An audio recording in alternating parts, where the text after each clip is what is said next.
Hi hello നമസ്കാരം guys. B updates. Updates അല്ല, actually ഒരു സംഭവം നമ്മൾ എല്ലാവരും, ഇവൻ ഞാനും വെയിറ്റിംഗ് ആയിരുന്നു. ഞാനത് ഓൾറെഡി മെൻഷൻ ചെയ്തിട്ടുണ്ടായിരുന്നു വീഡിയോയിൽ. Praveen, we all are waiting പുറത്തിറങ്ങുമ്പോൾ ഡീറ്റെയിൽ ആയിട്ട് പറയണം എന്നുള്ളത്. ആൻഡ് ബിഗ് ബോസിൽ കയറുമ്പോൾ അതിൻ്റെതായ കുറച്ച് റൂൾസ് ഉണ്ട്. ഓക്കെ, എഗ്രിമെന്റ് സൈൻ ചെയ്യണം, മെഡിക്കൽ ചെക്കപ്പ് കാര്യങ്ങൾ വേറെ, ഷോക്കെതിരായിട്ട് ഒരു കാര്യങ്ങളും സംസാരിക്കാൻ പാടില്ല, എഗൻസ്റ്റ് ആയിട്ട് സംസാരിക്കാൻ പാടില്ല. അങ്ങനെ കുറച്ച് റൂൾസ് ആൻഡ് കണ്ടീഷൻസ് കാര്യങ്ങൾ എത്ര വരെ ഉണ്ട്? ടിൽ നെക്സ്റ്റ് ബിഗ് ബോസ് തുടങ്ങുന്ന വരെ ഉണ്ട്. അത് നമ്മൾ സൈൻ ചെയ്ത് കൊടുത്തിട്ടൊക്കെയാണ് കയറുന്നത്. അതിപ്പോ വൈൽഡ് ആയിക്കോട്ടെ, ഡയറക്റ്റ് എൻട്രി ആയിക്കോട്ടെ, എന്തോ ആയിക്കോട്ടെ. അപ്പം പ്രവീണിനോട് ചോദിച്ചൊരു ചോദ്യമുണ്ട്, ഗിസേലിന്റെയും ആര്യന്റെയും കാര്യം. ഓക്കെ, അപ്പൊ നമ്മളെല്ലാരും കേട്ടാണ്, നമ്മളെല്ലാരും ഞാനടക്കം വീഡിയോ ചെയ്തതാണ്. അവിടെ കാണിക്കാത്തത് പലതും ഉണ്ട്.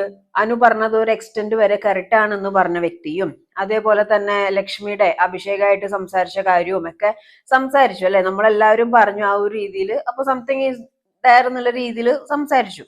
അപ്പൊ എനിക്ക് ആ ക്ലിപ്പ് കണ്ടപ്പോ തന്നെ എനിക്ക് ഉറപ്പായിരുന്നു 99 യുനോ നോട്ട് 99 100% എനിക്ക് ഉറപ്പായിരുന്നു ഇപ്പൊ ഏഷ്യാനെറ്റിൽ നിന്ന് കോള് വരുന്നുള്ളത്.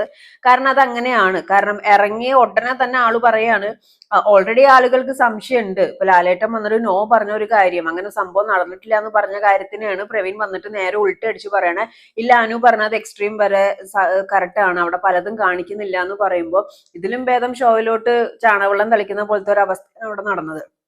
അപ്പോൾ ആളുകളിലോട്ടുള്ള ലൈക്ക് ഇപ്പോൾ അവർക്ക് ക്ലാരിറ്റി കിട്ടാത്ത ഒരു സംഭവത്തിൽ കുറച്ചും കൂടി ഡയറക്റ്റ് ക്ലാരിറ്റി, എന്നിട്ട് പുള്ളി പറയുകയും ചെയ്തു ഞാൻ ഡീറ്റെയിൽ ആയിട്ട് സംസാരിക്കാന്നുള്ളത്.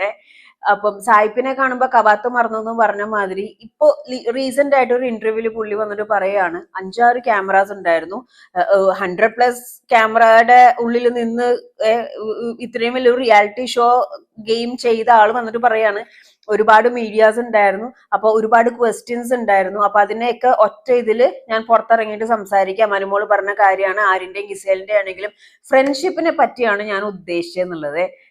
നമ്മളൊക്കെ ഉച്ചയ്ക്ക് നല്ല കുത്തിരി ചോറല്ലേ കഴിക്കുന്നത്, നമ്മൾ മലയാളീസ് അല്ലേ, നമുക്ക് മനസ്സിലാവുമല്ലോ. അപ്പൊ ഏതാണ്, വള്ളിയിട്ടത് ഏതാന്നൊക്കെ നമുക്ക് വൃത്തിക്ക് മനസ്സിലാവുമല്ലോ. അപ്പോ ആ ഒരു മാറ്റം എന്തുകൊണ്ടാന്ന് ചിന്തിക്കാം. അതിനകത്ത് ഓൾറെഡി അതിന്റെ താഴെ ഒരുപാട് കമന്റ്സ് വന്നിട്ടുണ്ട്, ഏഷ്യനെറ്റിൽ നിന്ന് കോള് വന്നിട്ടുണ്ടെന്ന്. അതേപോലെ അവതാരിക പറയുന്നുണ്ട് ഒരു നെഗറ്റീവ് ഇല്ലാതെ ഇറങ്ങിയ വ്യക്തിയാണ് പ്രവീൺ എന്ന്. പ്രവീണാണ് ഇപ്പൊ ഏറ്റവും കൂടുതൽ നെഗറ്റീവ്. കാരണം എന്താണെന്നറിയോ, ഈ പറയാനുള്ള കാര്യങ്ങൾ പറയാൻ നട്ടല്ലില്ലെങ്കിൽ പറയാൻ നിൽക്കരുത്. ഫസ്റ്റ് ഓഫ് ഓൾ അത് എന്തപ്പുറത്തെ കാര്യമാണെങ്കിലും അത് പറഞ്ഞാൽ എനിക്ക് വിഷയം വരും എന്ന് പറയുന്ന കാര്യമാണെങ്കിൽ പറയാൻ നിൽക്കരുത്. ആൻഡ് അല്ലെങ്കിൽ പിന്നെ യുനോ ഇത് ഇപ്പൊ മൊത്തത്തിൽ അങ്ങോട്ട് മറച്ച് കുഴച്ച് നിലത്ത് കിടന്ന് ഉരുണ്ടു പരണ്ട് ആള് മൊത്തം അങ്ങോട്ട് കാലും മാറി. അപ്പൊ എനിക്കും ഈ പറഞ്ഞ മാതിരി അത് ആ വർത്താനം കേൾക്കുമ്പോ തന്നെ നമുക്ക് മനസ്സിലാവും എവിടെന്നോ എന്തോ നല്ലൊരു വിളിയും കാര്യങ്ങളും കിട്ടിയിട്ടുണ്ടെന്നുള്ളത്. അത് ഉറപ്പായിട്ടും വിളി വരുന്ന കാര്യം തന്നെയാണ്.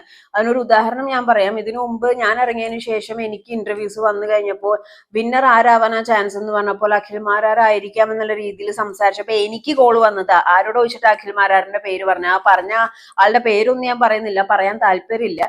അപ്പൊ ആ ഒരു കോള് എനിക്ക് വന്നിട്ടുണ്ടെങ്കിൽ ഇത്രയും ഒരു കാര്യം പറഞ്ഞ് ഇവർക്ക് എത്ര കോള് വന്നിട്ടുണ്ടാവും. അപ്പൊ പ്രവീണിന് നല്ല രീതിയിൽ വിളി കിട്ടിയിട്ടുണ്ട്, നല്ല രീതിയിൽ വാർണിംഗ് കിട്ടിയിട്ടുണ്ട്. അതുകൊണ്ടാണ് ആളിപ്പോ പറയുന്നത് ഞാൻ ഫ്രണ്ട്ഷിപ്പിനെ പറ്റിയിട്ടാണ് സംസാരിച്ചതെന്ന്. ചോദിച്ചത് എന്താണ്, പറഞ്ഞത് എന്താണ്, ഇപ്പൊ പറയുന്നത് എന്താണ്. അപ്പോ ഇങ്ങനെ കുറച്ച് സംഭവങ്ങളുണ്ട്. കാരണം എന്ന് വെച്ച് കഴിഞ്ഞാൽ എനിക്ക് പ്രവീണിനോടാണെങ്കിൽ ഇപ്പോ നെവിന്റെ കേസ് എല്ലാം പ്രവീൺ ഇപ്പൊ മാറ്റിയാണ് പറയുന്നത്. അപ്പൊ അവര് ഒരുമിച്ചാണ് ഇരിക്കുന്നത്, ഒരുമിച്ചാണ്, ഇതൊക്കെ നമ്മളും കാണുന്നതാണ്. പക്ഷെ ഒരു മീഡിയ പേഴ്സൺസ് ചോദിച്ചത് അനു പറഞ്ഞതിൽ സത്യമുണ്ടോ, ആര്യൻ ഗിസേലായിട്ടുള്ള കാര്യത്തിന് എക്സ്റ്റെന്റ് വരെ പോയിട്ടുണ്ട്, ഞാൻ ഡീറ്റെയിൽ ആയിട്ട് പറയാന്ന് പറയുമ്പോൾ ഓഫ് കോഴ്സ് എല്ലാവരും ചിന്തിക്കുന്ന എന്താണ്, പ്രവീൺ അറിയാം, Praveen is gonna reveal that. കാരണം അതിന്റെ ഉള്ളിൽ നിന്നൊരു മത്സരാർത്ഥി പുറത്തിറങ്ങിയിട്ടാണ് പറയുന്നത്. ഇപ്പൊ എന്തായി, മൊത്തം മാറി. അപ്പൊ കാരണം ആളെ കയറി അപ്പാന്ന് വിളിക്കുന്നു, സായിപ്പിനെ കാണുമ്പോ കവാത്ത് മറക്കുന്നു, അങ്ങനെ ഏത് പദപ്രയോഗം വേണമെങ്കിലും ഇതിനകത്ത് കൊടുക്കാം. എന്തായാലും ഇനി പ്രവീണിന്റെ ഭാഗത്തുനിന്ന് ഒന്നും അറിയാൻ പോകുന്നില്ല. പ്രവീണിന്റെ ഭാഗത്തുനിന്നല്ല, ആരുടെ ഭാഗത്തുനിന്ന് ഇതിലെന്തെങ്കിലും നടന്നിട്ടുണ്ടെങ്കിൽ അറിയാൻ പോകുന്നില്ല. കാരണം once is done is done.